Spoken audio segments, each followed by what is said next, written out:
Good evening, everyone. I'd like to call the regular Board of Selectmen's meeting. Candace Bouchard. Jonathan Moore. Andy Perez. Josh Kelly. Todd Archelashi. Glenn Albanesius. Stephen Sedlak. Linda Grappo. And it's October 3rd, 2022 for the record. Please join me in Pledge of Allegiance. Pledge allegiance to the flag Of the United States of America, and to the republic for which it stands, one nation, under God, indivisible, with liberty and justice for all.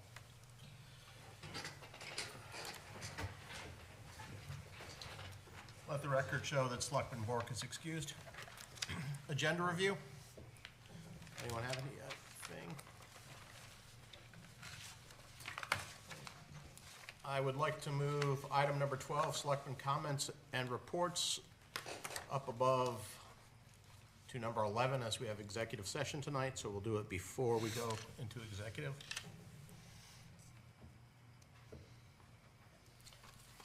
Any other changes?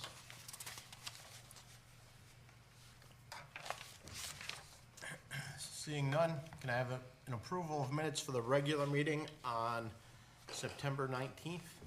So moved. Thank you, Jonathan. Is there a second? Second that. Thank you, Steve. Any corrections? Seeing none, all in favor? Unanimous? Thank you. Moving on to citizens' comments, the Board of Selectmen welcomes public comment. Speakers will be limited to 3 minutes and may speak only once this round. Anyone wish to speak? John?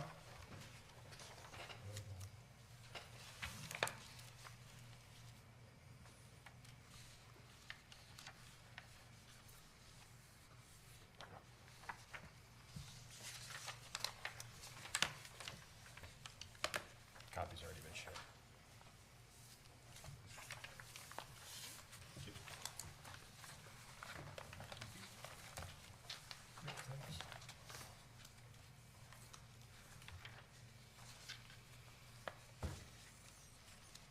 Well, I come to speak, first, my name is John Gauger, 64 Bank Street, Mystic, Connecticut.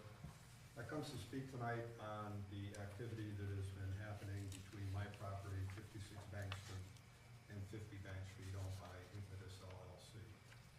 I sent you all a letter electronically. This is a signed copy of that letter. The town manager wrote me an email stating that if I disagreed with his outlook, that I should make my differences known. The letter outlines those differences. Impetus LLC operated on 5 properties on the 22nd and 23rd of June without permits, one being 50 Bank Street. 50 Bank Street also received 2 16-wheel dump trucks of fill. You recently sent me the Winchester wire. If you read the back page, it states that earth moving is a permitted activity. There were no permits. The other difference I had with Josh's email is that the statute, or it's not the statute, it's the ordinance, section 142, requires that the Director of Public Works give a permit for a driveway prior to the work being done. I've outlined that for you in the letter. The work that was done before the permit was issued, and the ordinance is fairly clear that any variances go to the Board of Selectmen for a vote. The Director of Public Works has no authority after the fact, and it falls on the Board of Selectmen to vote on the variance. This board, as far as I know, has not voted on that variance, and I would ask you to do so, number one, and number two, to include a requirement for a survey. The work that is being done now is a wall between the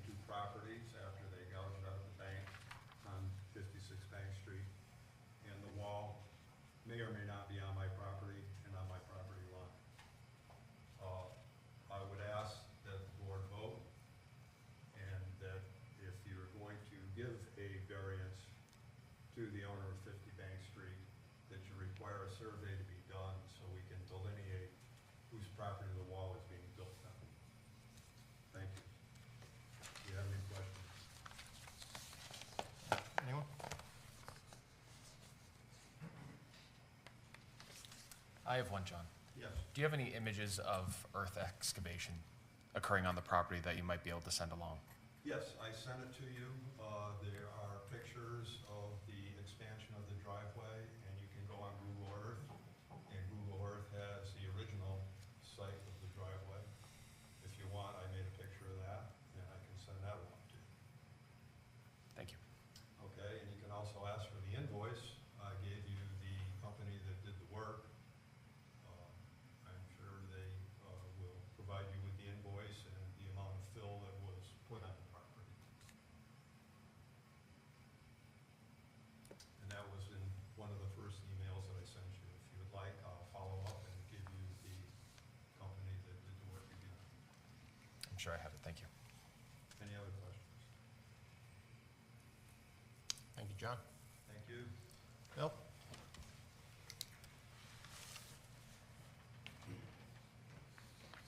William Hester, 82 Boyd Street.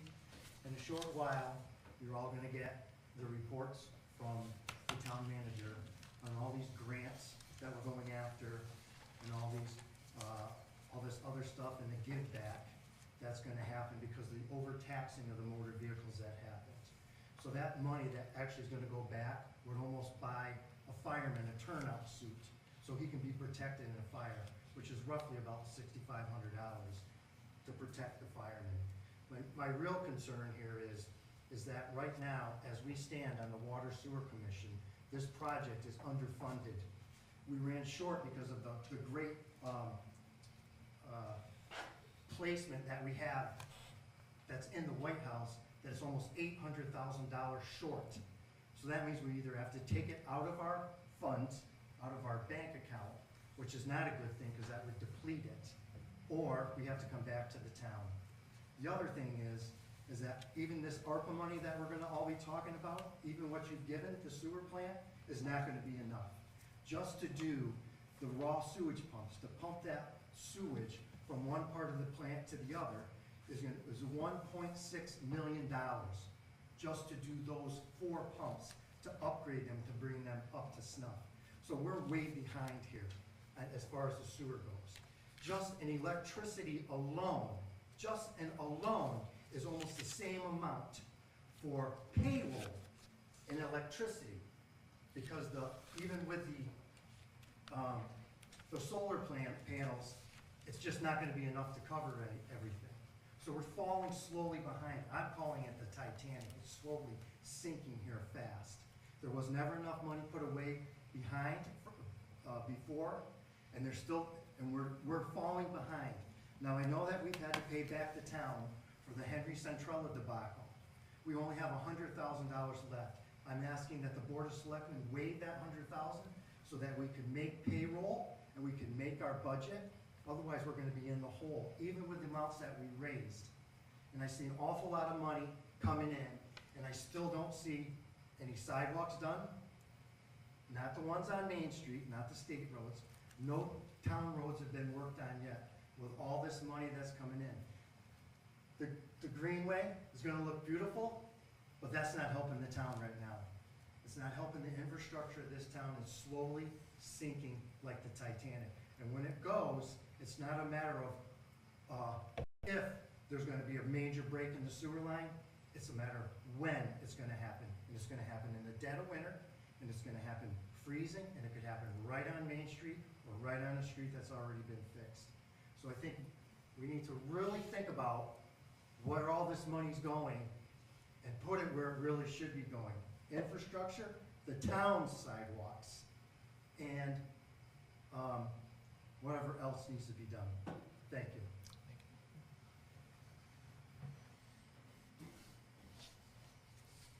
Because I don't take questions. Well, I would be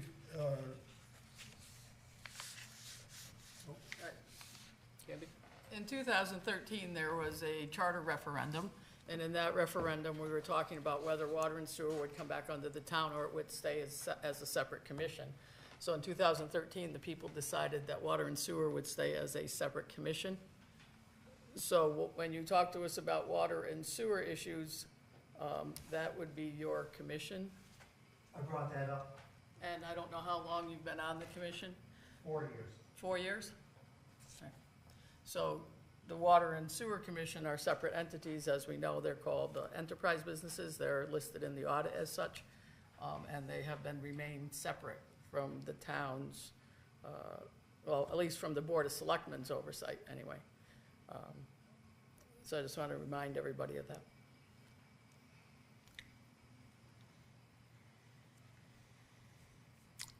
Moving on to the town manager. I'd like to speak. David?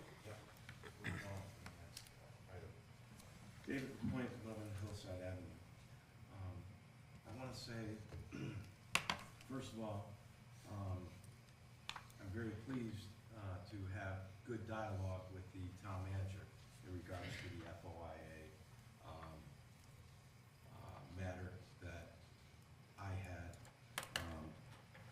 And in regards to other citizens being able to get information. So I want to submit this letter to each one of you also in regards to the topic. And the town manager obliged what past town managers have done. Each and every time I have requested information regarding salaries and total salaries of all town employees. I was never charged previous, there's no record of it. This town manager followed through with what past town managers have done and not charged me. But I've also let the town manager know that we follow the charter. And in the charter, Article 3, Section 302 and Section 303, it specifically states, all charges and all fees per your oath of office under the charter come from you, the selectmen. So I was happy to see our good town manager put forward a proposed policy that I hope Jack Bork will be here next time to haggle and discuss it with you all. Because I think that, you know, you right away go to the $20 thing about somebody coming in and taking a picture of documents. Say it's a large piece of documents like your packet here tonight that the town clerk put forward of 74 pages for all of you tonight. So that would be quite a heavy amount of money of paper, and we know we don't want to burn trees. So I think it's only appropriate that if somebody wanted to take a picture of it, it's their camera, okay? It's a copy that's already been made, and let them do it. So it's up to you. You know, you're the selectman per the charter, Article 3, Section 302, 303 specifically states, and it also has to be an ordinance. It can't be a standard operating policy procedure. Now, standard operating policy procedure, I'm fully aware of, and the charter supersedes standard operating procedure. Unfortunately, our good town manager can't make all the charges and all the fees. He could recommend, and then you approve it, but it would be an ordinance. It would not be standard operating procedure. So this would have to go forward under 303 of our charter to be, you know, an ordinance, and then it would be codified, just like the veterans who got screwed, like me and my family, because there was no ordinance. Not your fault, not Cindy's fault, but she found it, okay? And rightfully so, I say that, but yet indeed, a lot of veterans were screwed out of a benefit that was given to them, and selectmen will say under oath that they passed it, but it never became an ordinance. In fact, those selectmen, Art Melcher, Barbara Wilkes, and I've talked to both, and, you know, it's something that they campaigned on. And it was also codified back in 2003 by the state legislature. But anyways, I agree with Mr. Hester in regards to the, taxes of the cars. 34 people, good souls, came before the Board of Assessment Appeals, and they heard their plight. It wasn't just a plight, it was the truth. And they gave back a mere pence of what was taken from the good taxpayers of this town. So being a former taxpayer advocate and president of the Taxpayers Association, it's incumbent upon you to realize when you go shopping at the store like I did today, I bought 2 bags of groceries and a couple things carrying, came to over $92. It's just ludicrous out there. And all of the factors, when she asked me on, why are you appealing this? I said, all other factors. She didn't take into consideration all other factors. Not that she has to, per the statute, because it says specifically she has to go by the NADA book, and I understand that. But all other factors, everyone's car should have went down based on mileage, usage, scratch, dings, and dents. You can name probably a couple hundred other things.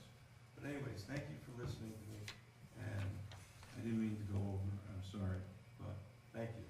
And I hope you all do the right thing on the FOI thing, making it good for the citizens of this town, not making it something that you think that we're trying to harass the workers. We're not trying to harass any workers here in this town. Thank you. Thank you, David.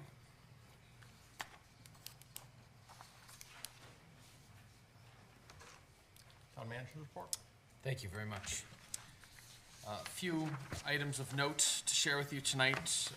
First and foremost, on the American Rescue Plan Act, there are just a couple different proposals that you will hear tonight. More information is shared with you in your packet, and there is an updated sheet that has been handed out to you tonight for your review regarding those proposals.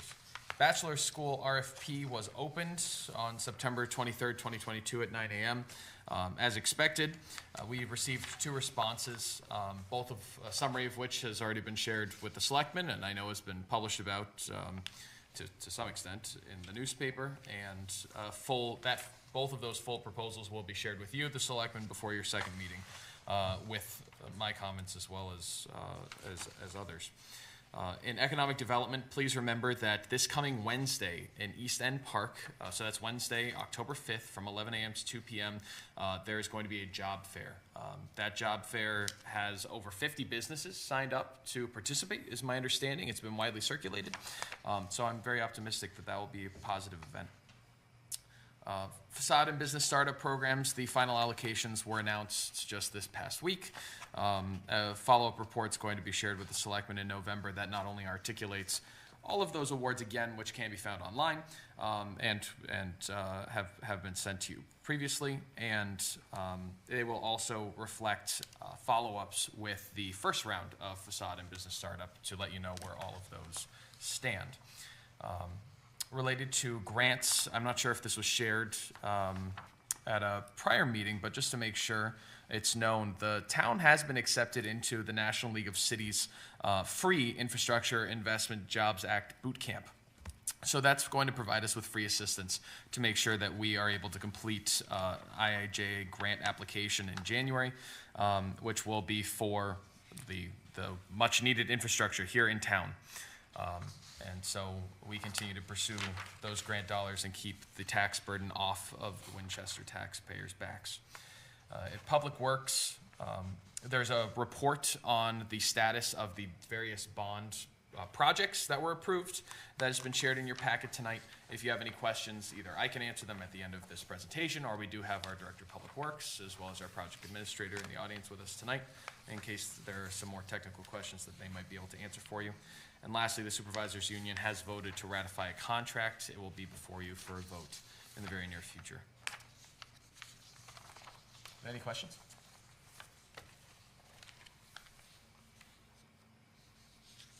All right, seeing none. Correspondence, does anyone have anything?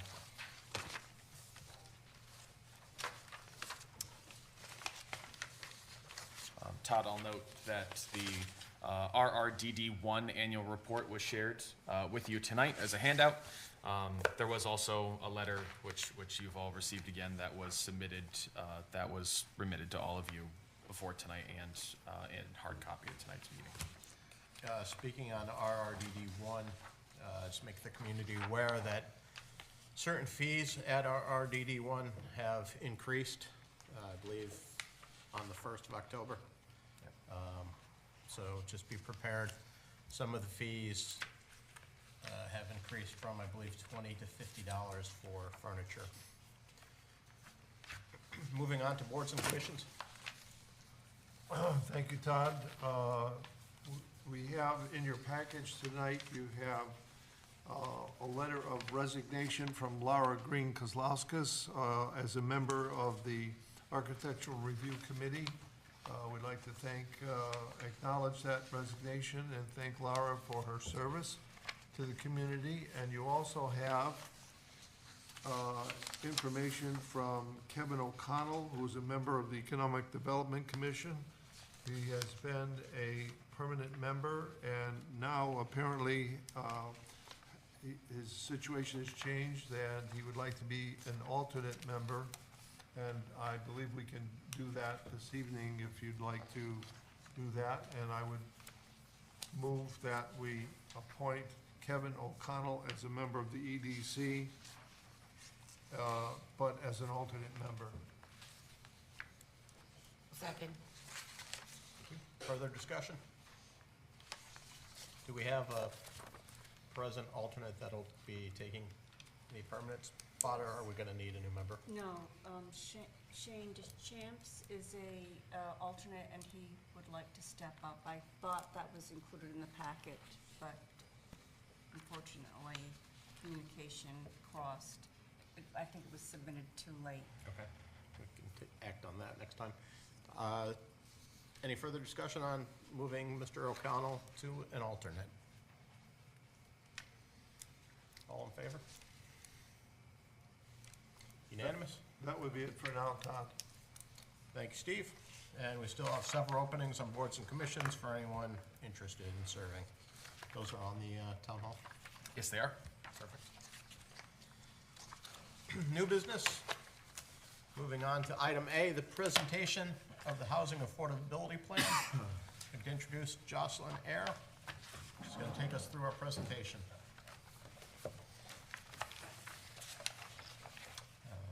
And Jocelyn, just before you jump in, Will that mic pick her up there? Jocelyn, just before you jump in, I wanted to point out to the selectmen who have a paper copy of the packet here tonight, the frequently asked questions section of the presentation and packet is at the end of the housing affordability plan. I just didn't want people to miss it.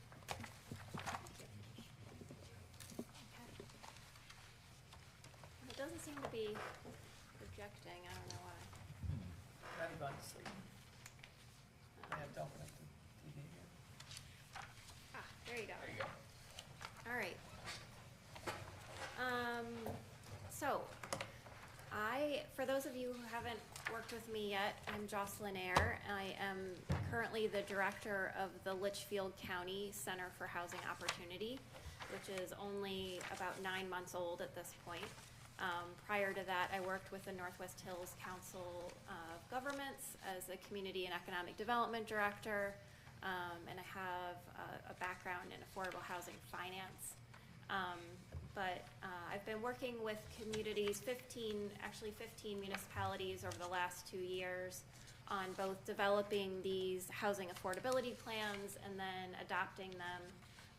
So I've been happy to work with Town of Winchester's Housing Plan Steering Committee over the last 9 months to develop this draft housing plan that you have before you today. And it's also been posted on the town's website since the beginning of September. And so I think if it's okay, I'll just maybe go through some highlights, and I apologize for everyone that has heard this already many times, but I think, you know, a few key things. We do start the draft plan here with a message from the steering committee. You know, the town of Winchester does have a more diverse range of housing options than many of its neighboring communities, and that should be recognized. And really the reason that that this plan has been developed is because it's required. It's a new state law that was passed back in 2017 by the state legislature, which requires every municipality in Connecticut to have an affordable housing plan. And so that's really why I've been working with 15 towns over the last 2 years to create them. You know, the message from the steering committee further, you know, goes on to talk about really the need for the state to also focus on creating ways of creating better paying jobs for residents, focusing on investing in home ownership opportunities, and really, again, talking about the fact that Winchester does, you know, compared to its neighbors, have a greater percentage of housing that is affordable, so that's in this message. At the same time, you know, we have been seeing, the data is showing us really the need for more housing options that are affordable for Winchester residents.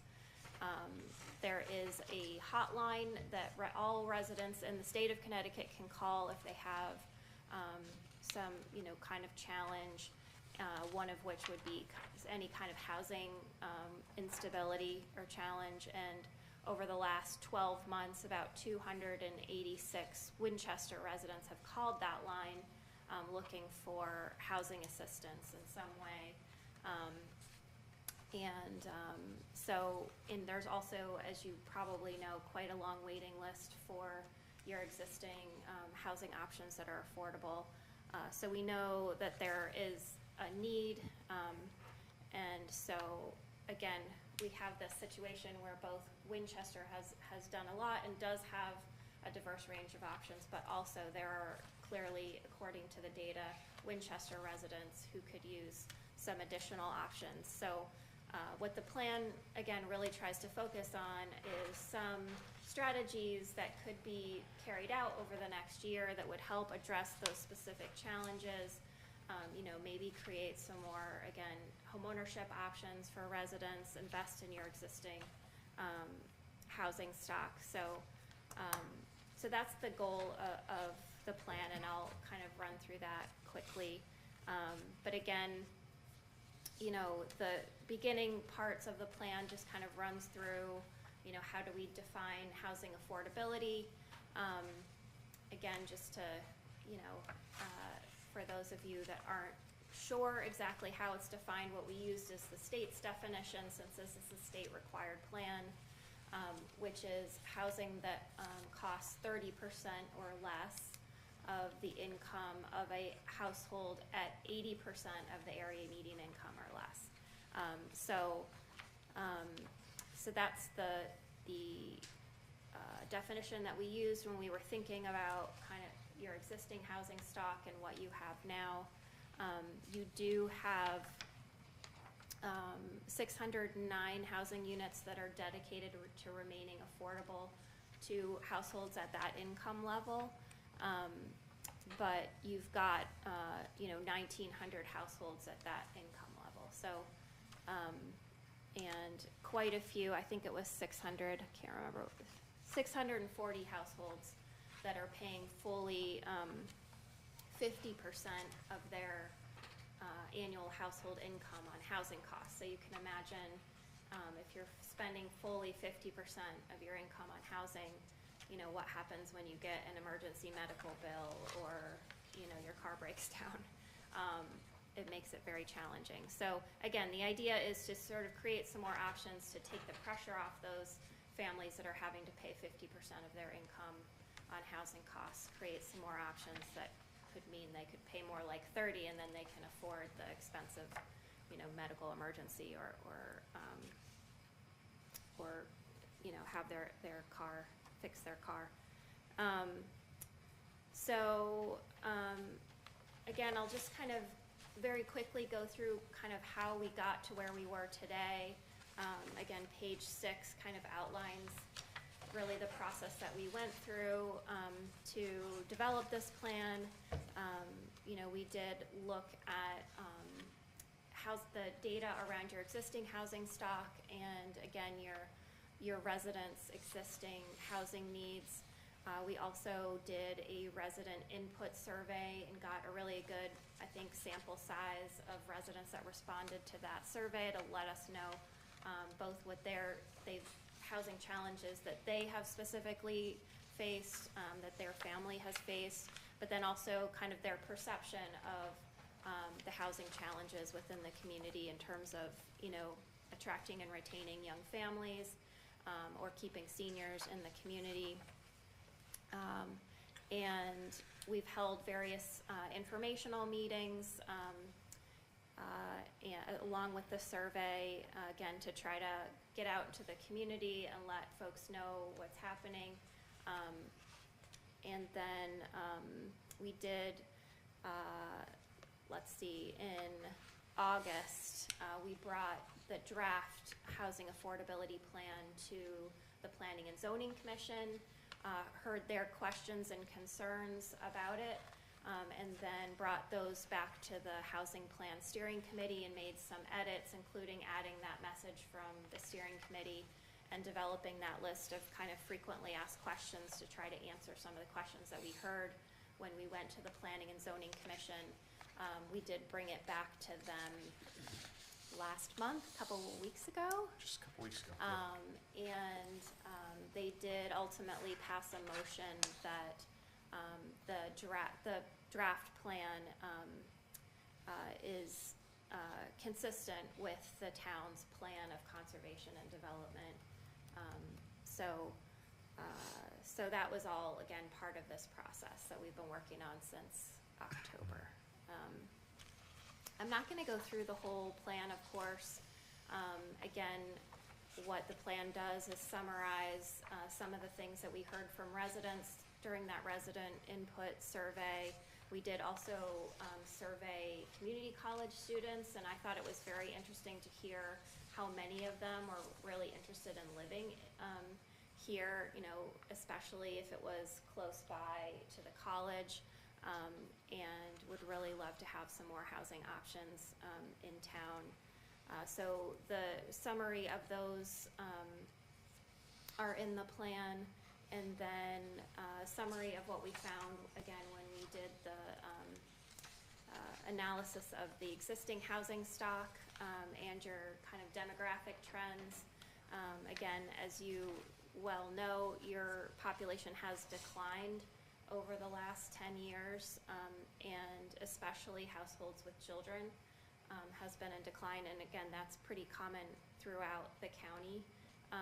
But obviously it has an impact on housing.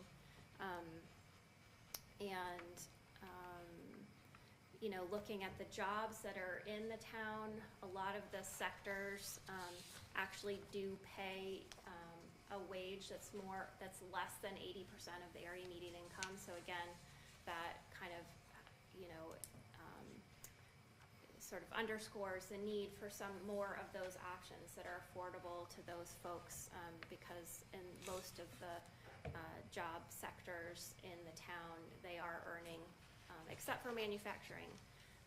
Manufacturing jobs actually pay above that 80% of the area median income, but healthcare and social assistance, retail, accommodation and food services, educational services, those generally pay below 80% of the area median income.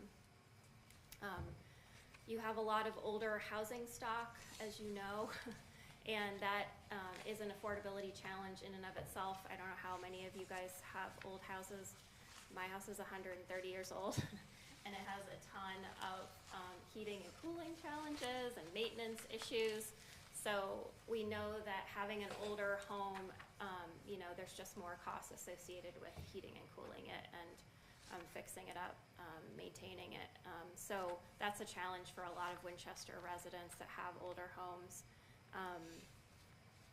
We did a land use and zoning assessment. Again, I'm not gonna go through it, but the idea was to really just show you what you are able to do in terms of residential development under your existing regulations.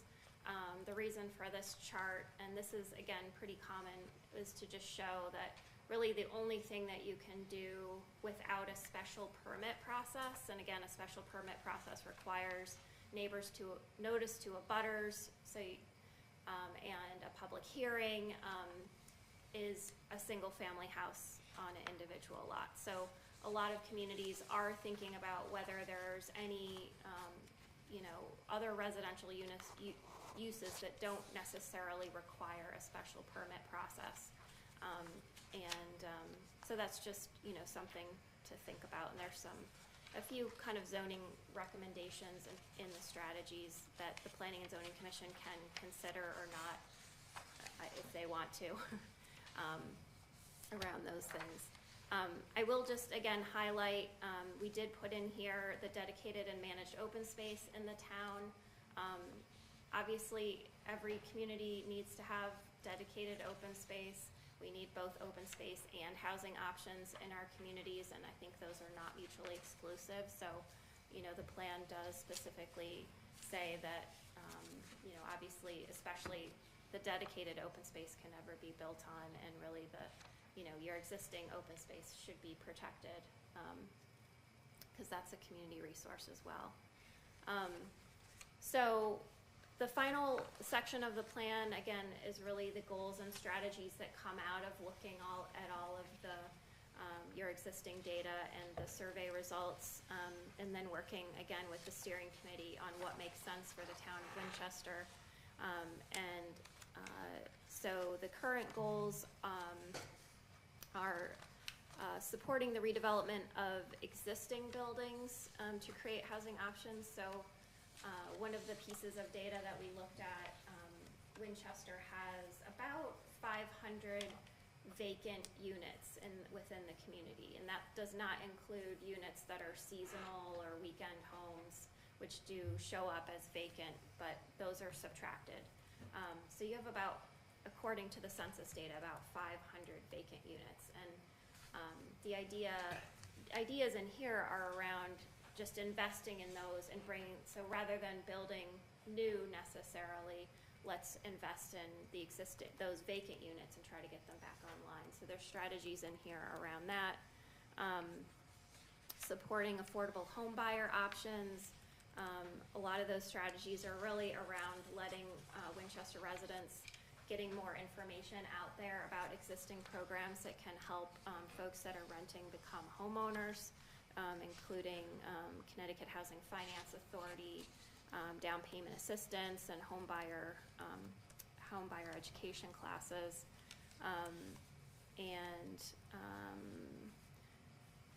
The next goal, preserving and supporting the long-term sustainability of Winchester's existing stock of dedicated affordable homes. There is some planning that can happen around the Winchester Housing Authority and the Winchester Housing Development Corporation working better together. I can answer questions about that if you'd like, but I think for the long-term sustainability of the 4 developments that those 2 entities own and manage, it would be good if there was more of a collaboration and partnership there, if not something even more than that. So that kind of strategy is in here. again, to just kind of preserve what you already have, because you don't want to go backwards, right? And then keeping seniors living affordably in their homes, obviously that's a big priority. Things like energy efficiency programs, again, you know, because you've got an older housing stock, it's really challenging to heat and cool those. We all know that this winter is gonna be very hard for a lot of folks. And then protecting against displacement and poor housing conditions. There's a strategy in there around, you know, considering a fair rent commission, which I know you guys have done some talking about and thinking about already. And then, again, just, we know that the town is already looking at and doing a lot around blight remediation, just continuing to do that and raise awareness within the community about those kind of efforts that you're undertaking. And then there's just a bunch of resource links in here for any resident who happens to want to read it, including things like the Healthy Homes program, which can help residents make improvements like lead paint abatement, mold abatement, and asbestos, for example. And then there's just, again, a bunch of other links to other resources. And then the last page is your inventory of existing dedicated affordable homes. So those are all of the units that count for the state's affordable housing appeals listing. And as you'll see, many of them are either restricted to seniors or disabled folks. When I was looking at the inventory again today, and there are, I mean, of all of those, even the Glen is 1 and 2 bedroom units. Those aren't necessarily restricted to seniors, but there are no like 3 bedroom. So there's really no family units, 3 bedroom units that are dedicated affordable anymore in Winchester's stock of dedicated affordable homes. So happy to take questions or comments. Again, I think in terms of the process, what I think the plan was to just kind of present this to you, let you ask any questions that you have, and then, you know, if there are, we can bring any, you know, questions or issues potentially back to the steering committee. But would love to bring this back to you. We did tell the state that we would try to have this done this month. So if we could bring it back to the Board of Selectmen for you to consider adopting at your next meeting, Yep. that would be ideal. So obviously we're interested in any questions or comments around that. Any questions from the board for Jocelyn? I just have some. First, Jocelyn, thank you for all the work that you've done. I've been there with her from the beginning, and she's always really on top of everything. And this is a difficult issue, a difficult plan to put forward because it was given to us by the state. It's mandated by the state, and so we had to respond to it. And so there's been a whole bunch of different changes over time as we've been through it. But a couple things that were in that front letter that we decided to put in there is because I think a lot of us have had questions about it or just comments about what happens here in our community because of the levels of what she just showed you in terms of units and what we've had here. I think two of the things that that were in that front page letter is the fact that investor-driven rent increases. It's not just in Winston, but it's everywhere. Just today I was reading an article about how the way the housing has gone, there's people that were planning these developments and now they're selling them to investor blocks. Blocks of investors that have money in the big hedge funds or other funds, housing things that they're going to buy up these housing blocks because the rental market is red hot. So we have not been immune to that here in terms of investors that are coming in to buy the rental units, where once it was somebody in the factory that bought a multifamily home for them to live on one level, maybe a relative or somebody else to help pay for the cost of the house on another one. That is no longer true. We have multiple investors, which is okay, because that's what, you know, capital is supposed to do, but on the other side of it, it's driven a lot of the housing that people once were able to fit into that 30% of your income, not to be able to do that. So that's where some of those items about giving people ways for home ownership, teaching them how to have home ownership, the programs that are available in the state, because a lot of people would benefit from the home ownership because it's almost in some instances, less money to own it than it is to rent it. The other thing I think that's important to know when we talk about these units, or even if we were to build these units, is that when investors build these units, development corporations build these with federal funds especially, that they're not just targeted for Winston residents. So all that list of units that Jocelyn put up at the end of the slideshow are not just targeted to Winston residents. So I think that's the struggles some of us have, is that when if we build more units, or we said we were gonna build more units, then we have that balancing act in terms of, there's a data point in there of how many people are in line to get into those units. And the question is, how many are from the Winston area versus from other parts of, not just right next to us, but in the greater area that comes on there. So I think that's why this plan, I think, has gone back and forth quite a few times, is, you know, what to do with it and how do we move it forward as a town. So I also know that this plan is, you know, we make goals and suggestions, but it's not binding, correct, Jocelyn? Yeah, it's a guidance document. Right, so it's a guidance document. So because it's guidance doesn't mean we have to do these things. The only part in there that comes into play is being under 10% is where developers can come in and maybe, what is it the development rules or that there are that they may or may not be able to, I want to be accurate on that, so. Yeah, so you're talking about the Affordable Housing Appeals Act. Yes. And that is, if you want to reference it, it's on page, here, it's in the zoning section of page 16. It's also in the frequently asked questions section.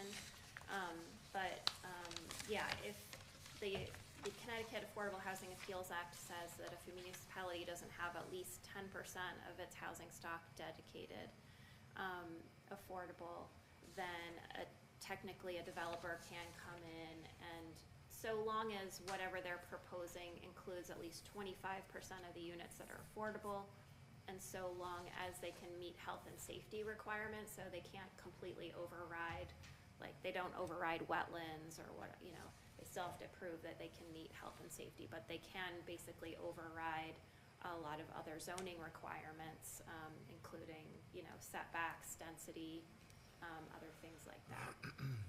And that was before this plan. That existed before. That has been in existence for quite a long time. I think it actually might say in here how long ago that was passed. It's been around for at least 30 years or something. So if we approve this plan, it doesn't mean that we have approved that or incorporated it. It's been part of the legislative requirements for a while. Yeah, and in my mind, I really think that's that's a zoning thing. Yeah. So, you know, I think when the legislature passed that 30 years ago or whenever 1989. Yeah, whenever it was passed, it was really around not allowing communities to completely zone out multifamily, basically, and therefore not allow a diversity of housing options. So that really isn't kind of related to the new statute that requires communities to have a housing plan. But a lot of communities do have this 10% in their head. But again, it's not necessarily, it's not the state saying you should have 10%. It's just the legislature saying if you don't have 10%, and part of the reason you don't is because you've zoned out multifamily, then we're gonna allow a developer to override your zoning regulations, especially in terms of density. So, And just the one other thing to mention is I read in the newspaper today that the health center just received a state of Connecticut grant, and that the health center has got over, $480,000, and they're looking to revamp, it's where the old hospital was on Spencer Street, and they're looking to revamp some of that for, the veteran services, maybe veterans housing, maybe some mental health services and whatnot over there. So that's probably an area that's gonna develop into some affordable units, I would think, in the future. So, can I just make one other kind of, I did confirm with, as you know, the Winchester Housing Authority has a fairly new executive director, Kurt.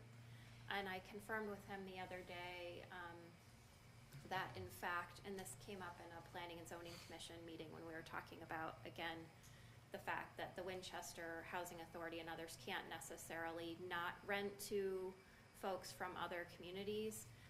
But they do have a scoring system that's approved by HUD that gives priority to Winchester residents, to seniors, and to veterans. So one of the things he was saying is that he would like to do more outreach in Winchester because he thinks maybe there are potentially folks in Winchester that don't know about the property because those folks can move up the waiting list more quickly because they get additional points for being, Winchester residents or veterans. So he just thought that was, something that he would like to do is, raise awareness within the community of that option. Any other comments or questions? Any concerns with the plan? Otherwise, this would be our final draft.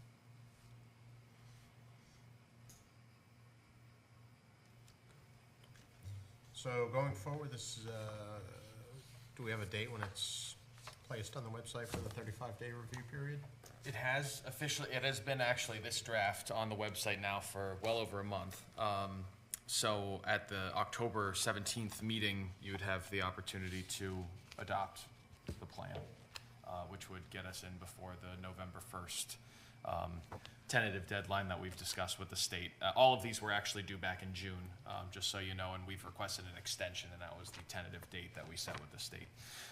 So as long as everyone really is confident and clear with it, then you would be able to adopt on the 17th. Thank you, Jocelyn. Thank you.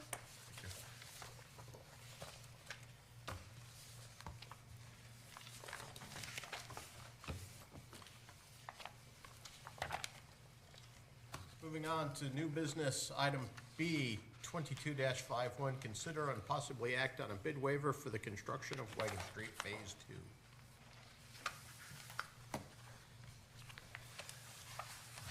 We do have, as I said before, our Director of Public Works and our Project Administrator here in the audience with us tonight. Don't be shy, please feel free to come on in and join me. But I'll give just a quick introduction, and then anything I miss, you can give some comments. So several years back now, the town was awarded a connectivity grant by the state of Connecticut to make connectivity improvements on Whiting Street. That is part of the funding that is allowing us to move forward with Whiting Street Phase 1 imminently.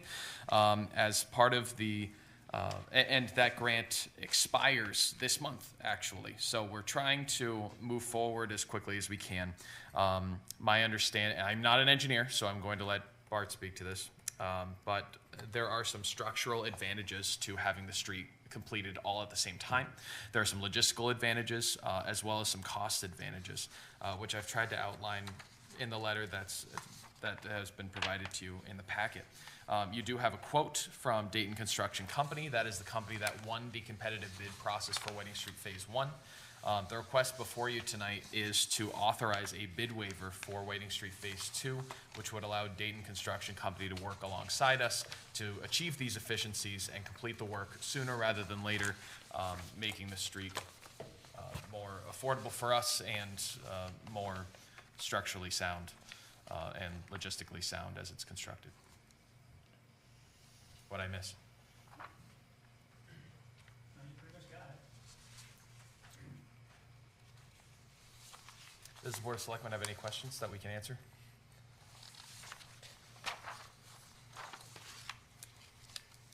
Seeing none, do I have a motion? So, how much is this saving us from, like, we're using the current company to finish off the road, and it's all about staging equipment and whatnot, getting it all done at once. So what is the estimate in terms of savings that we do now versus in a second phase? I just need a rough amount, I don't need a, If it were an easy number, we would have written it down.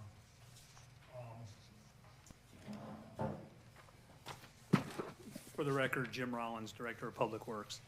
So what you're saving is a little bit difficult to quantify in actual dollars. What will happen as the project gets bigger and longer, you'll have, your unit prices actually drop. If you're putting in 200 feet of curbing, you have a different rate than if you're putting in 100 feet. So you gain synergies from stuff like that.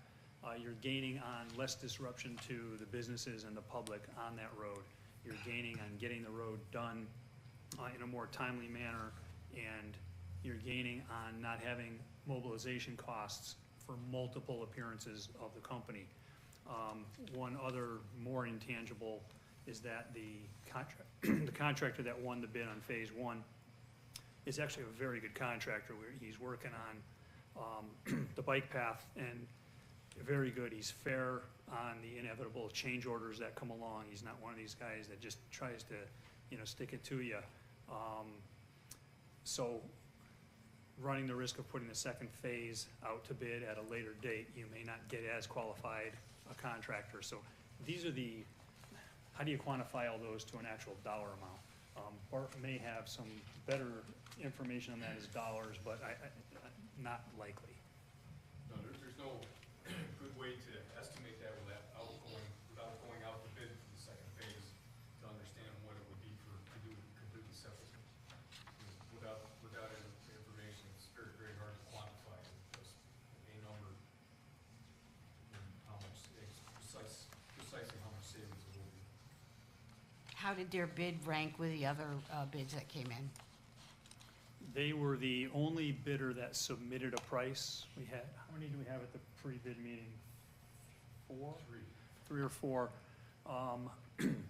And they were the only ones that actually followed through and submitted all the way through. And You had a bid out and no one responded except for one company?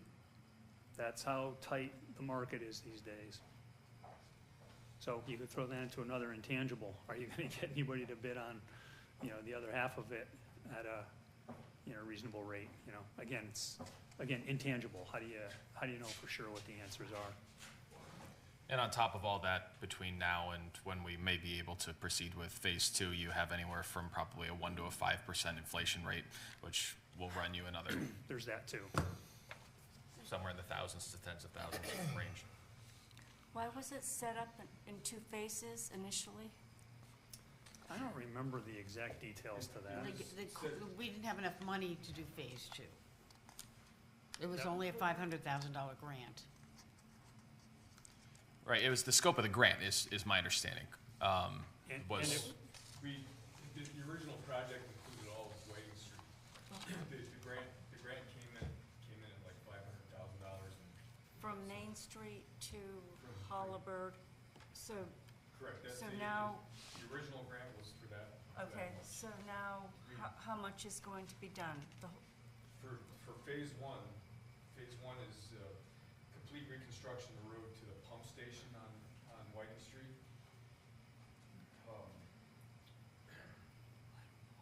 Okay, Third- which is approximately the Whiting Mills driveway. okay, and then, No, about a third of the way. Yeah. About 600 feet from Main Street, Route 44, down Whiting Street is gonna be completely reconstructed.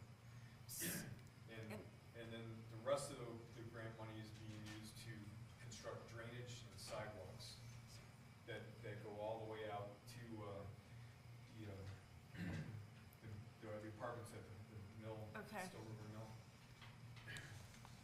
That's phase one, so the reconstructing the sidewalks first and the drainage first before you reconstruct the surface of the road, that's where you get into some issues with constructability issues that you end up having to do some work twice.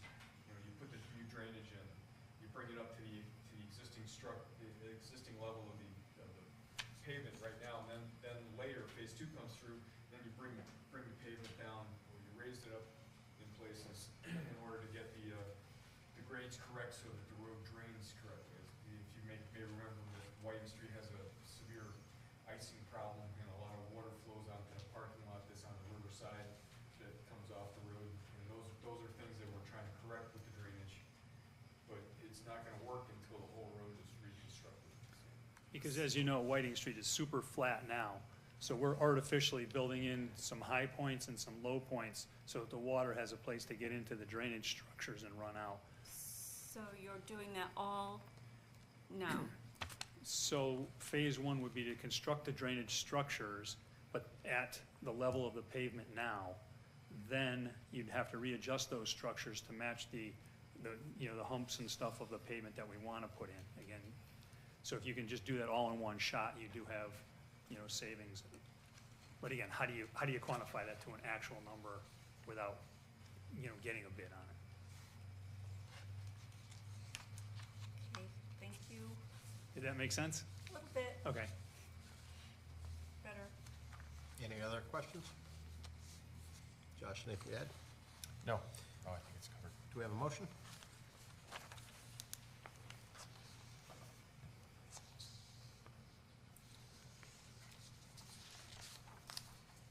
I'll make the motion that the Board of Selectmen authorizes a waiver of the requirements to bid out the project known as Whiting Street Phase 2, and that the town manager be empowered to sign a contract with a private contractor to complete the work in a manner consistent with this bid waiver. Is there a second? I'll second that motion. Thank you, Candace. Any further discussion? All in favor? Thank you. 6-0, unanimous. Thank you, Jim. Thank you, Bart. Thank you. Moving on to item C, proposed line item transfers, 22-52. These are all related to end of year, fiscal year 2022 transfers. In this item in particular, we're talking about multiple different departments. You can see this, there are 3 pages that are associated with this proposed line item transfer. On the 3rd page, you can see an itemized description of all of the transfers, and I can read them through one by one if you would like. It is a total of $60,000, moving from a number of departments into several different departments, including purchasing, police, the dog account, and cemeteries. And all of this together, there's a recommended motion that the Board of Selectmen approve the line item transfers of $60,000 on multiple departments as outlined in the attached document. I'll have that motion. Thank you, Steve. Is there a second? I'll second it. Thank you, Linda. Any further discussion?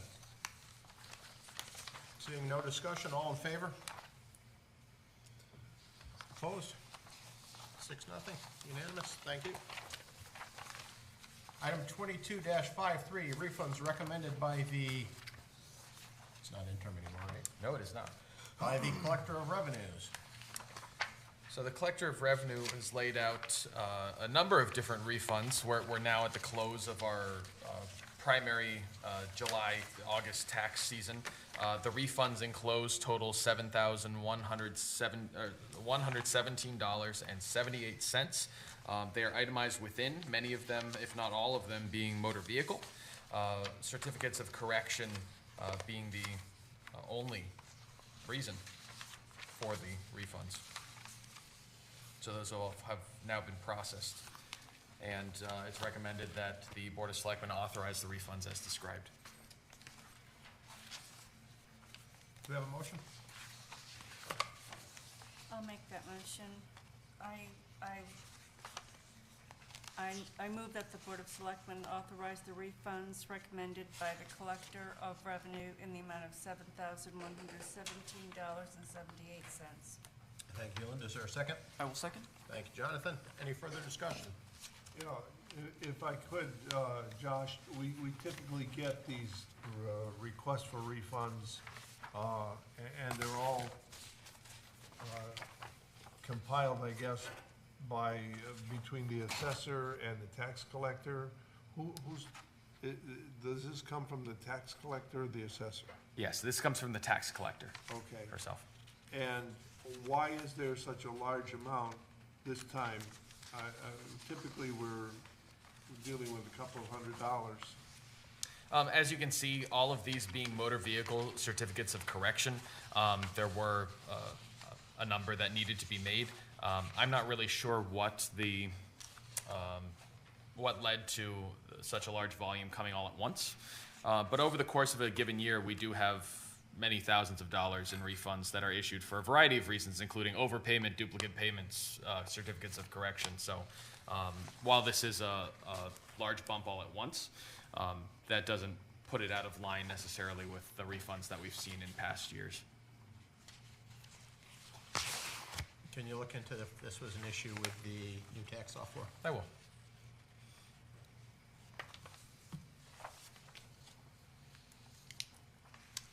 Any other discussion? All in favor? Unanimous, thank you. Item 22-54, consider and possibly act on the proposed allocations of the American Rescue Plan funding. In your packets tonight, I know I've had the chance to speak to all of you about this at prior meetings. You had requested of me at the last time that we spoke about the American Rescue Plan Act dollars to come back with more information about the amount of money that we currently have in the bank to spend to keep our social services coordinator and our director of economic development working. Specifically, I was asked to calculate if we spent all of the current money in the bank from different grants to finish out the contracts that they have, at what date would be their last day, and how much money needs to be allocated in order to have them complete the year. I've calculated all of this out. The dates are listed within your packets, and I've calculated an amount of money here, $23,481 on the social services side, $24,548 on the economic development side, to make sure that these two positions can finish the fiscal year up through June 30th. That would total $48,029. So I would ask that the Board of Selectmen consider and hopefully act to approve those different allocations, which would still leave $398,745 left over in our ARPA account to allocate to different projects as they might arise. With that, I'll make the motion. Thank you, Candy. I move that the Board of Selectmen allocate American Rescue Plan Act dollars, $23,481 for social services coordinator, and $24,548 for director of economic development to June 30th, 2023. Is there a second? I'll second. Thank you, Steve. Further discussion? All in favor? Opposed? Abstaining? 501. Motion passes.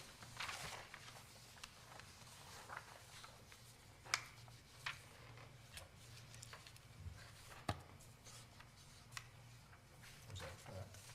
Okay. Item 22-55, proposed line item transfers. The Board of Education was notified about this today.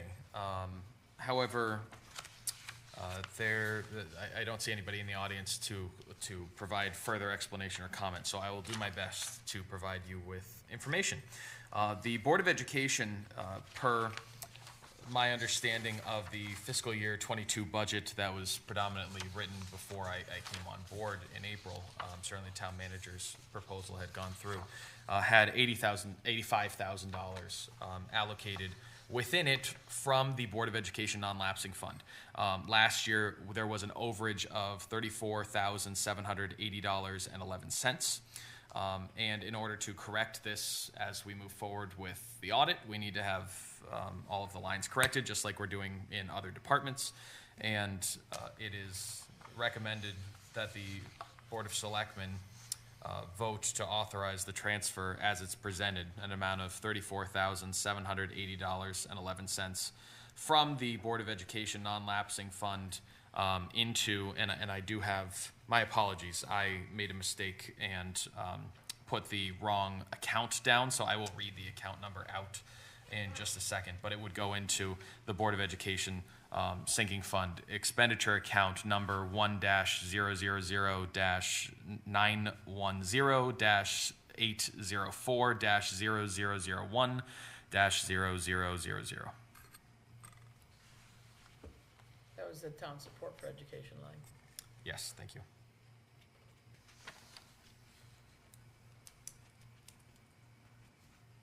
So moved.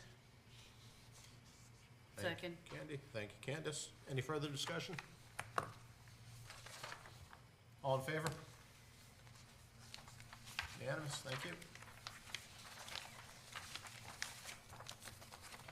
Item 22-56, proposed line item transfer. There are a number of line items within the Recreation Department's Fund 15 accounts, which generally revolve around capital improvements that are proposed for you tonight. However, I have a few questions that I would like to ask the Recreation Director and a few more clarifications that I would like to have before I am moving forward with doing my best to convince you that this is the correct transfers to be making. So I would actually ask that we table this until our next meeting. Second. Do you want to make the motion to table it? Oh, I'll make the motion to Okay. table to October 17th, our next meeting. All right. Second. All right, Jonathan, thank you. Table till October 17th. I appreciate it, thank you. Presentation and prospective policies for the adoption of the Blight Beautification Fund policy and the Freedom of Information Act policy. So much like the housing affordability plan presentation tonight, I'm bringing these to your attention for your review. This is not for a vote, but I do want to draw these two particular items to your attention, and then perhaps at a future date, you may provide me with comments, feedback, and we can edit these as we see fit and finally adopt them. The two policies, well, I'll start with the first one on the agenda, which is the Blight and Beautification Fund. So the town has a fund of money where we collect fees from the blight process. These fees are enacted by our ordinance. It's $100 a day for anybody who is in non-compliance with the anti-blight ordinance. And all of that money has gone into a fund. That fund, to date, has been used to help execute the various matters that arise from needing to execute the ordinance. So whether it be paying the town attorney's fees for different blight cases and other such activities related to the anti-blight ordinance are all paid out of that account. However, we don't have an official fund policy. I believe that it's in the town's best interest to have a formalized policy, a best practice certainly, to have a formalized policy that very clearly articulates what the permissible uses are for expenditures from this account, and also differentiates what I have the authority to spend out of the account without further Board of Selectmen approvals, and articulate a number of actions that would require further Board of Selectmen approvals as a means of checks and balances. As I said, I think that this is simply a matter of good government and best practices, so it's before you for your review. If anybody has any particular questions or comments at this time, I'm happy to take them, and I can make edits and corrections for our next meeting, and we can continue that process until the board feels comfortable with adopting such a policy. I don't like that we've added beautification to it. Okay?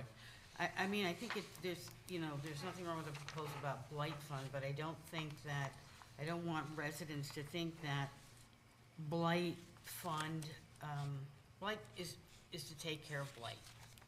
And we may need those funds to take a building down, take a wall down, or whatever. beautification is something different. It's like, to me, it's like, okay, then we'll redo Main Street or something like that, and I don't think, that's why I have a problem with that. I think it should be, any projects that come from this should come to the Board of Selectmen for its use outside of managing blight, because I don't want residents to think that it's a money grab or something like that. And I do think that the spirit of this policy as it's in front of you is exactly as you articulated. I think that Category 1, addressing matters of blight, very clearly articulates that what I am supposed to do with the blight fund without further approvals is to execute that ordinance. Category 2, other uses, elaborates and allows for the Board of Selectmen to authorize at public meetings with full support and input from the public to expand on the nature of what this money could be used for. When I use the word beautification, what comes to mind for me is really the opposite of blight, right? When I'm correcting a condition of blight, I am beautifying. So that's the definition that I had in my head, but I can see that others, as you read it, you didn't have the same thought enter your mind. So perhaps anti-blight fund is a better title. Yeah, I just think it's To be used. more targeted to what you're trying to accomplish, yeah. Yep. I'm wondering, we never have any amounts. We don't know how much is in the fund. And if you're going to be spending it, is there gonna be any way that we can get an accounting as to how much is in there and how, like we get accountings, the line transfers and all, how much is taken out? We can even have a part of the policy articulate how often I report on that, but I would be happy to get that for you. Yeah, okay, I think that might be helpful. Okay.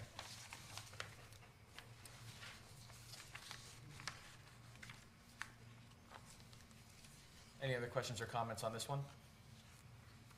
Moving on to the second one. Second one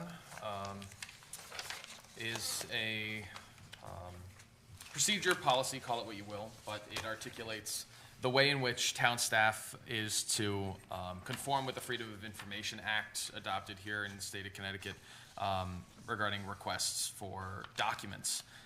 There are a number of different sections to this, so please do go through it thoroughly. But my goal with this, as we've been having conversations about how to best and better perhaps handle different requests that are coming into the office and really streamline those requests, is to create a roadmap from beginning to end for how someone can request documents, how someone should go about doing that in a proper manner, and how town staff on the other side should be responding in kind to that request. So I believe that I've created a free-flowing procedure as outlined in this document. Again, it is technical. The nature of the Freedom of Information Act is very technical. So I ask that you please take your time, go through it, and let me know if you have questions, comments, proposed changes that you'd like to have made.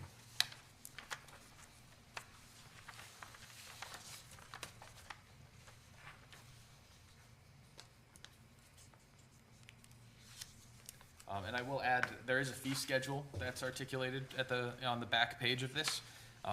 Given what the charter reads as, it would be best to have, of course, all of these fees articulated in an ordinance. That doesn't prohibit them from being adopted in a policy as well, but it should be codified in an ordinance going forward, which is something that we're going to continue to discuss with the codification of our ordinances in general. And I don't think that the fees to be collected necessarily needs to be part of a policy or procedure if they're adopted as an ordinance. That could go either way at the board's discretion. Any questions from the board?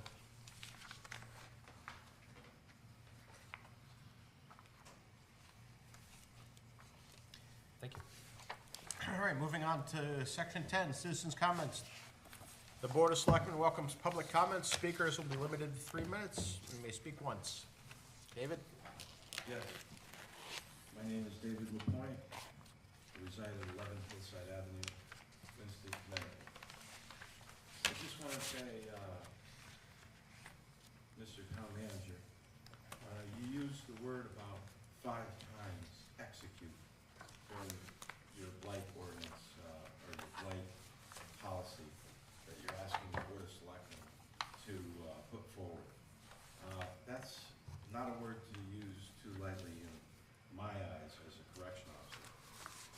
especially when the citizens are met with unable to paint their house because they can't afford the paint, unable to cut their lawn because they can't afford the gas, unable to fix their homes or their cars, as this lovely lady pointed out to the Board of Selectmen, because they can't afford it. But yet you have sent numerous letters to, I don't know how many people, but I have met these people coming out of town hall, and they are really upset when they get the letter. For instance, an elderly woman who served this community all her life.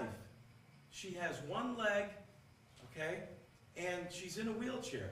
You sent her a letter this past winter, okay, citing her for $137 to pay B&D to a sidewalk that she already paid for by her contractor to contract to clean it, and it was cleaned, and not your fault. The town garage trucks pushed the snow back up on it. Therefore, when it came morning, whoever was doing the siding saw that the snow was back up on the sidewalk. Her name and her address was given to you, and you sent out a letter. You never talked to the lady. You never went to the house. Now, previous town managers living on Hinsdale, I had to drop a whole 50-pound bag of ice on his desk.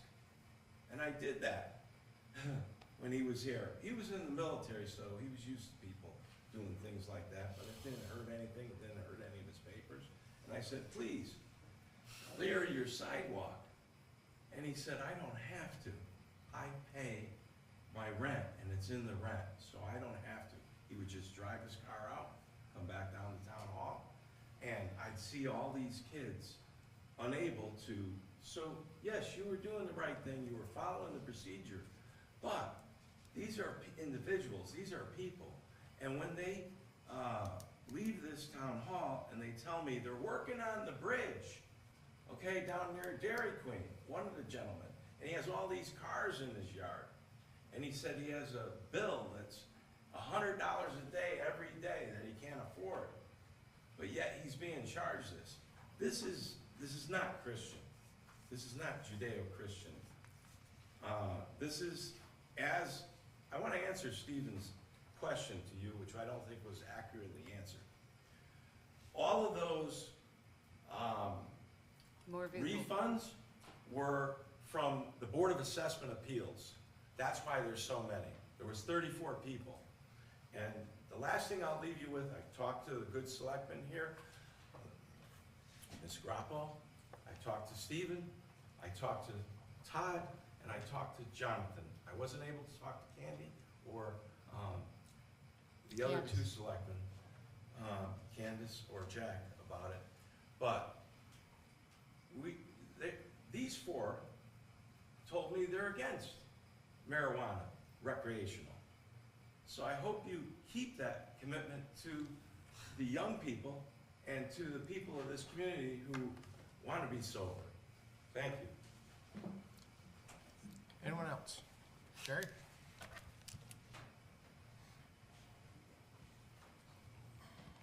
Jerry Martinez, 117 Preston Road. I come to the lectern at this point quite shocked that the board approved a no-bid waiver without actually knowing the actual cost for the project for Whiting Mills, Whiting Street. This project has had 3 years of extensions. Those extensions expire on the 16th of October, less than 2 weeks from now. We don't have, as far as the fiduciary responsibility that this board has to the taxpayers of this town, it's quite concerning. I also have to ask whether this grant actually allows a no-bid waiver in the first place. I get the feeling it's like a Hail Mary pass in order to get this project in and to get the money before the 16th extension. You know, what do you expect to get from the steep grant? as far as compensation. Is this only for phase 1 or phase 2? The approved OPM budget is for $501,244,000 with a grantee match of $194,000. Reimbursements to date from the town have been $122,422, with a remaining grant balance of $379,000. All eligible expenditures must occur between the dates of April 11th, 2018 and October 16th, 2022. Final reimbursement request should be filed with 45 days after the end of the contract period. So that's coming from the Office of Policy and Management at the state. So I want to know if there's any trickery that's been going on here. Once again, I consider it a Hail Mary pass and try to get this in under the wire after 3 years worth of extensions and no movement on this particular project. And I look forward to an explanation from the Public Works Director as to possible cost. I don't know how you can actually accept this without actual cost to tell the taxpayers. And I look forward to the response from the board. Thank you. If I may. A few things. First, there's a phase 1 and there's a phase 2. Phase 1 has funding from the state of Connecticut, as Mr. Martinez just said. That is not what was voted on tonight.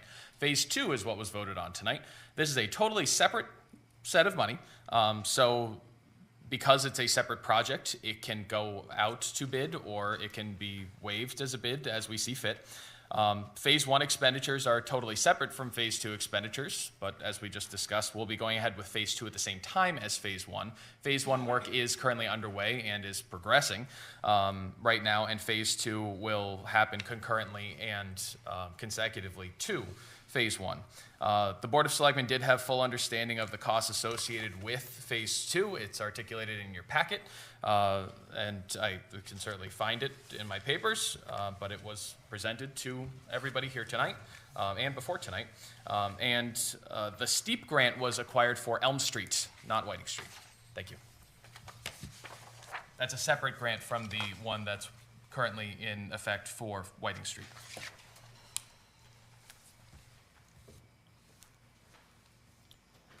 And I have the action right here.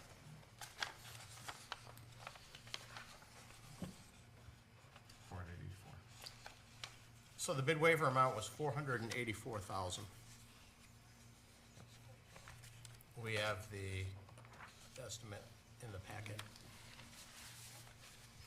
You say that again, Nick? The bid waiver amount was $484,000.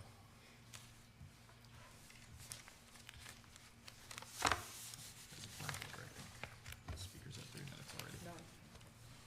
Yeah. David, you've already spoken. You can speak once per round. Does anybody else want to speak? You can speak once per round. Oh, that's it? Yeah, just once per round. So the freedom to speak is being abridged at 6 minutes for this Board of Education. You're allowed to speak twice. We let you speak for more than 3 minutes each time.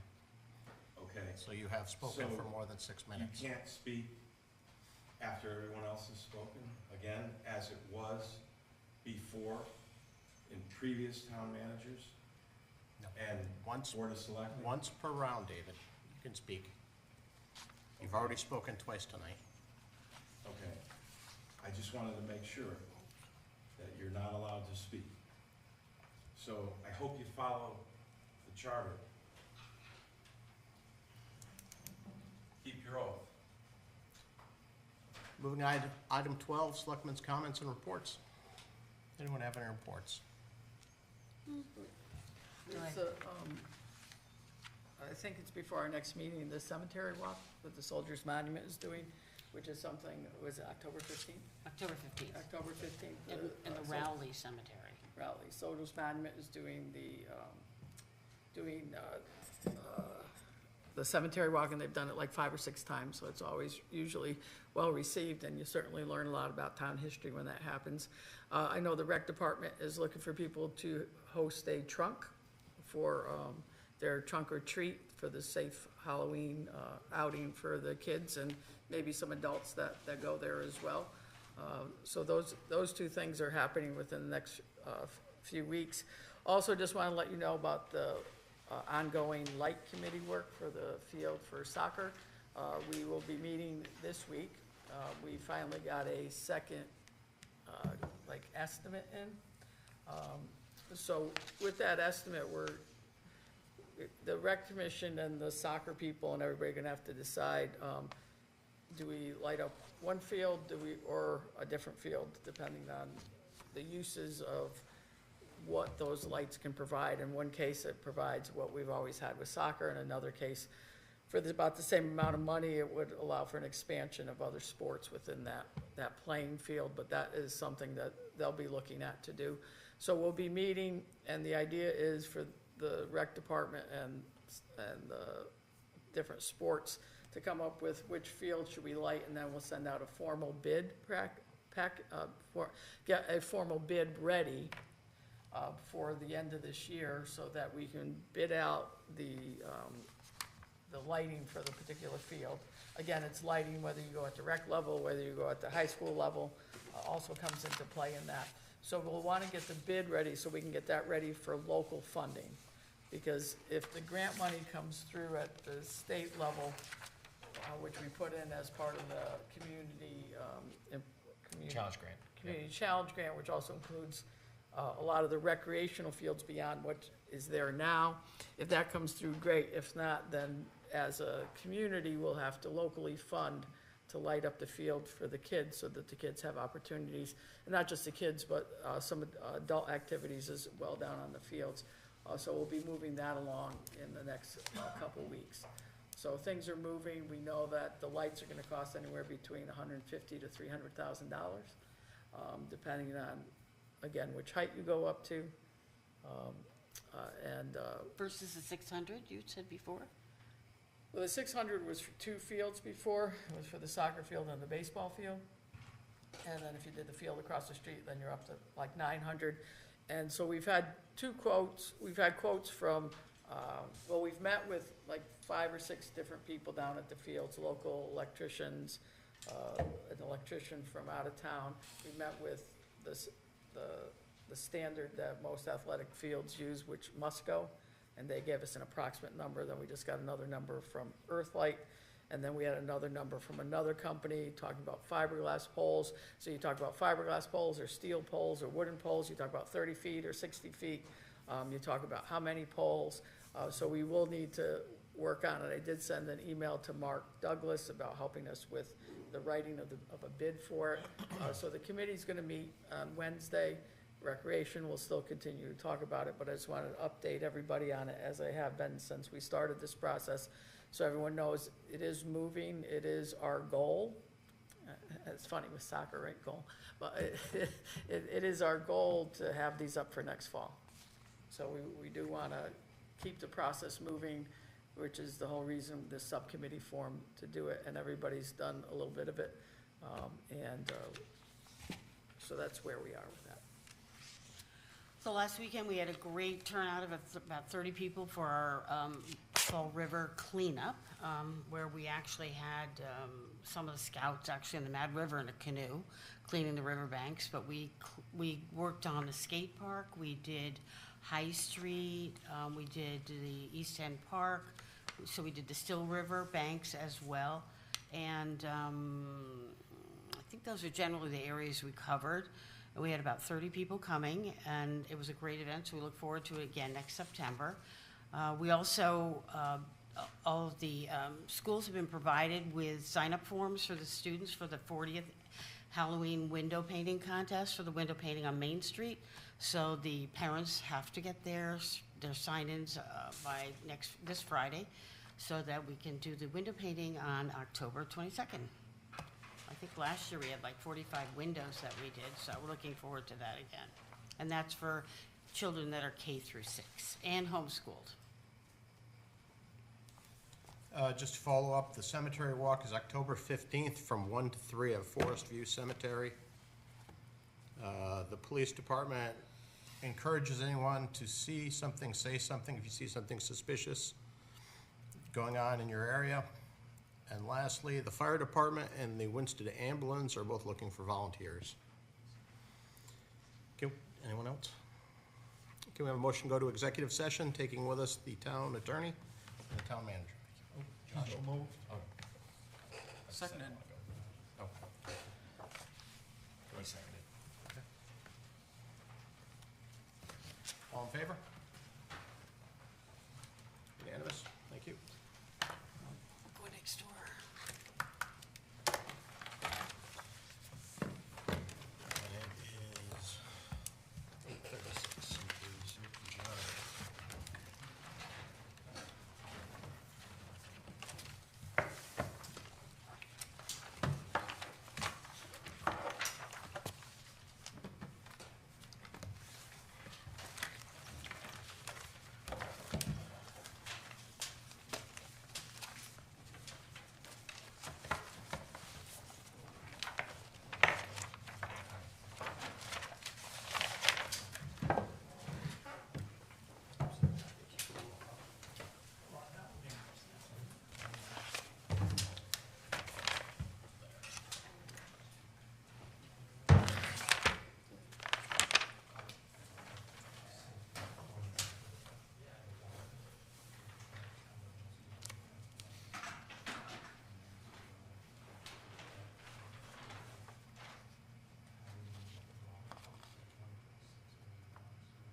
What's that? We're not meeting here.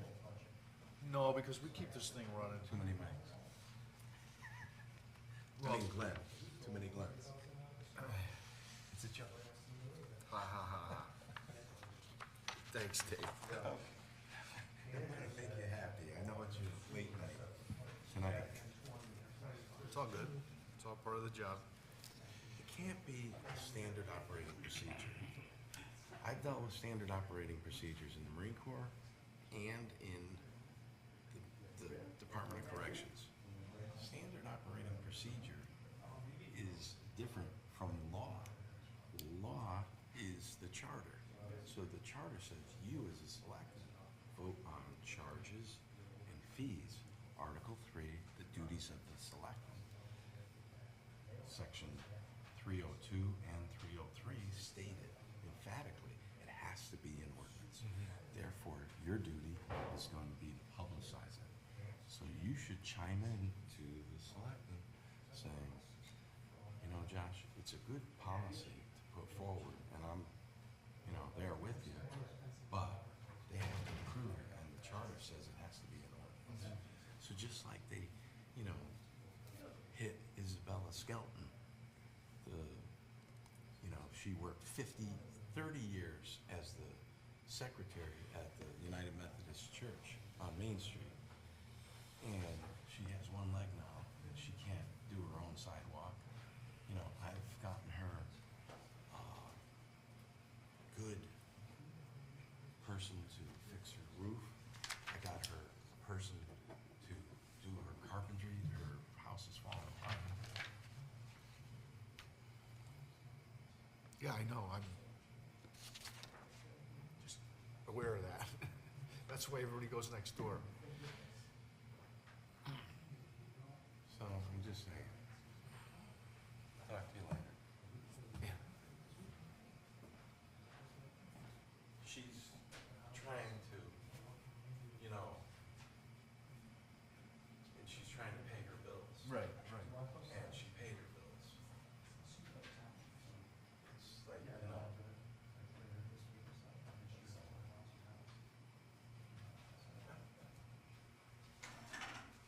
I hope you can advocate for them to do the right thing, you know. I think they will. They'll figure it out. I gave one to Nelligan. 74 pages, that's a lot of paper.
not 11 o'clock.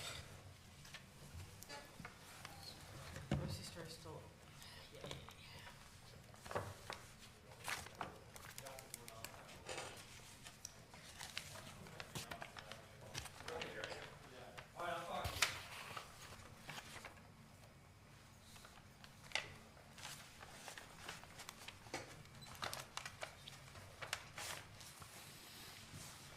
And it is 9:15 PM on October 3rd. We've returned from executive session. No actions to take. Steve? I move we adjourn. Seconded. Thanks, Jonathan. All in favor? 6-0, unanimous, thank you.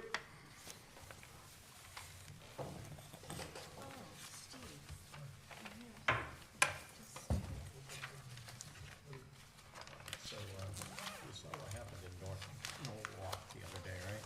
At the youth football game. I did see that. I didn't register as normal. Yeah, it was Norwalk. Josh, is the road plan gonna be online somewhere? Sorry, is what? Is the road plan online somewhere so we could read it? The road plan, what I just handed out to you? Yeah. No, but I will email it to you, no problem. Or if you think it needs. Totally It's hard to do illegible. I good work cannot in see this. that. Well, and that's why I had the text go with, Yeah, but yeah, if it's online, you can zoom in and so on, right, so. exactly.